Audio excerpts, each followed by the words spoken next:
प्रथम दिन सदन के अंदर व्यवधान पैदा होगा।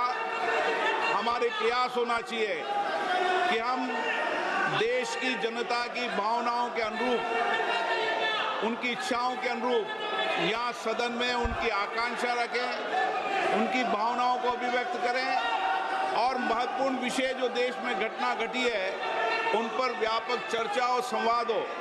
इस मिथक को तोड़ना ही चाहिए। मेरा आग्रह आपसे, सदन को आप प्रश्नकाल के बाद प्रश्नकाल जो भी विषय होता है प्रश्नकाल के होते हैं आप नोटिस दीजिए। ये अखिलेश जी आप सभी सदस्यों तक तख्तियां लेके नहीं आए। नो, मैं आपको प्रश्नकाल के बाद सब विषयों पर चर्चा करूंगा। प्लीज बैठिए, बैठिए। नो, ये तरीका उचित नहीं है।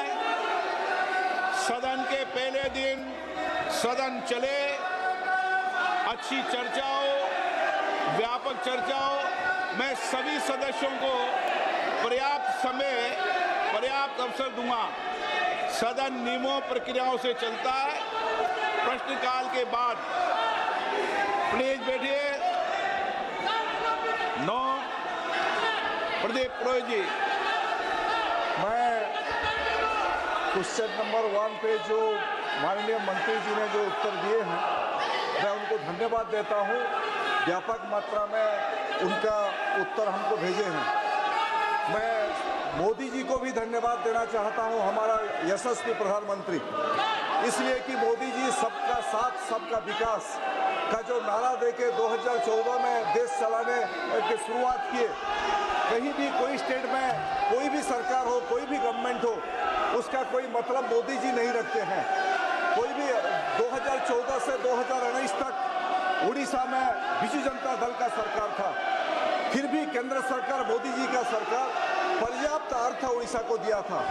और इसी बारे में क्वेश्चन नंबर 1 के संदर्भ बारे में मैं ये माननीय मंत्री जी से पूरक प्रश्न ये पूछना चाहता हूँ। माननीय मंत्री जी, चूंकि सरकार खेलो इंडिया और राष्ट्रीय खेल विकास निधि NSDF जैसी मांग आधारित योजनाओं के माध्यम से राज्यों को प्रयासों को सफलतापूर्वक पूरा कर रही है, क्या मंत्री महोदय कृपया यहाँ बताने का कष्ट करेंगे कि इन योजना के अंतर्गत स्वीकृत खेल परियोजना की निगरानी और पारदर्शिता की सुनिश्चित करने के लिए मंत्रालय क्या कदम उठा रहे हैं, विशेषकर उड़ीसा राज्य के प्रसंग में? माननीय मंत्री जी,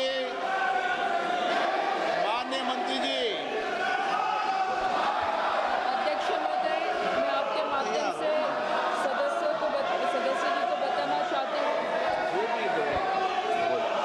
कि उड़ीसा के राज्य में खेलो इंडिया के माध्यम से हमने लगभग 15 जिलों में खेलो इंडिया के सेंटर दिए हुए हैं। वहाँ पे हमारा खेलो India state centre of excellence भी शुरू है और उसके बावजूद खेलो इंडिया की अलग अलग योजनाएं भी हम वहाँ पे प्रारंभ कर चुके हैं। और मुझे लगता है कि खेलो इंडिया के माध्यम से जो हर डिस्ट्रिक्ट में जो सेंटर हमने दिए हैं, सेंटर के मतलब स्टेट डिस्ट्रिक्ट के अनुसार से वहाँ पे हर खेल की शुरुआत हो चुकी है और अगर कुछ अलग उनकी अपेक्षा होगी तो हम जरूर पूरी करेंगे। आप ऑपरेशन सिंदूर पर चर्चा करना चाहते हैं? जाओ बैठो, प्रश्नकाल बाद चर्चा कराएंगे। चलो बैठिए, बैठिए सदन के अंदर। हाँ, हर चीज का जवाब देगी सरकार, हर चीज का सरकार ने काम जवाब देंगे। बैठिए आप।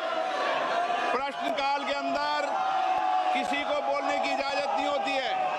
माननीय सदस्य प्लीज बैठिए। पूरक प्रश्न 2। माननीय मंत्री जी, आज ग्रामीण क्षेत्रों में खेल प्रतिभाओं की भागीदारी तेजी से बढ़ रही है और मिनी स्टेडियम इस दिशा में बहुत सहायक सिद्ध हो रही है। क्या मंत्री जी बताना चाहेंगे कि क्या सरकार खेलो इंडिया योजना के तहत पिछड़े और आकांक्षी जिलों से प्राप्त प्रस्तावों को प्राथमिकता देकर उनके तेजी, स्वीकृति और विकास के लिए कोई विशेष पहल कर रही है? माननीय सदस्य जी को बताना चाहूँगी कि जो मिनी स्टेडियम के बारे में उन्होंने यहाँ पे पूछा है वो राज्य सरकार का विषय है, और जो छोटे स्टेडियम है वो राज्य सरकार के माध्यम से पूरे किए जाते हैं। जो केंद्र सरकार के माध्यम से जो बड़ी मांग जो आती है, जो स्टेट गवर्नमेंट को जो सपोर्ट के लिए लगता है, वो राशि हम वहाँ पे उपलब्ध करवाते हैं। लेकिन जो डिस्ट्रिक्ट में जो छोटे सेंटर जो चाहिए वो राज्य सरकार के माध्यम से पूरे किए जाएंगे। Doctor Amar Singh, no. आप प्रश्नकाल जैसे महत्वपूर्ण विषय पर जवाब मांगते हो, सरकार जवाब देने को तैयार है।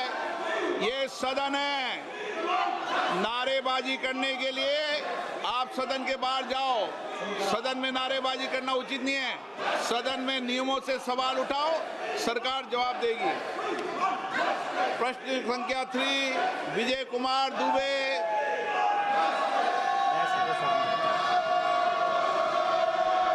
माननीय मंत्री महोदय, दुबे जी हैं, पूछ लिया मंत्री जी। उत्तर सदन के पटल पे रखा है। माननीय सदस्य। माननीय अध्यक्ष जी, आपके माध्यम से मेरा माननीय मंत्री जी से प्रश्न है। चूँकि पीएम इंटर्नशिप योजना का लाभ विशेषकर देश के किनारे बसे उन पिछड़े जिलों के लिए अति महत्वपूर्ण है जहां की कोई औद्योगिक व्यवस्था नहीं है। असहाय परिवार के युवा यदि कठिन परिस्थितियों में हाई स्कूल इंटर कर लिए तो भी उनको मजबूरीवश मजदूरी करना पड़ता है। अतः क्या माननीय मंत्री जी ऐसे ही जिला कुशीनगर, गोरखपुर ऐसे पिछड़े जहां गत वर्ष मात्र कुशीनगर में 20 बच्चों का स्कोप मिला था, कि माननीय मंत्री जी से मेरा प्रश्न है, ऐसे पिछड़े जिले कुशीनगर और अन्य जगह स्कोप को बढ़ाने की व्यवस्था सुनिश्चित करेंगे? आदरणीय अध्यक्ष महोदय, प्रधानमंत्री इंटर्नशिप स्कीम आदरणीय प्रधानमंत्री नरेंद्र मोदी जी के नेतृत्व में देश के 1 करोड़ युवाओं को 5 साल में 1 करोड़ युवाओं को 5 साल के अंदर इंटर्नशिप देगी, जिसमें 10वीं 12वीं ग्रेजुएट तक के जो युवा हैं वो पार्टिसिपेट कर पाएंगे।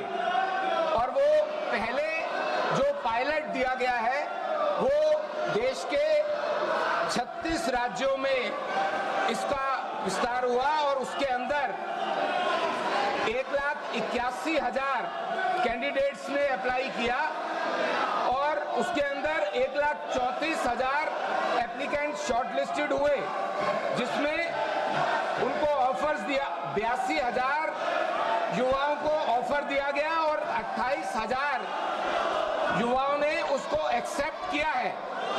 तो इसमें हर राज्य के लगभग हर जिले के अंदर इसमें पार्टिसिपेंट्स हैं और उन्होंने इसमें भाग लिया है, उनको मौका दिया गया है। गोरखपुर में भी माननीय सदस्य का ये प्रश्नकाल है। मैं माननीय सदस्यों से फिर आग्रह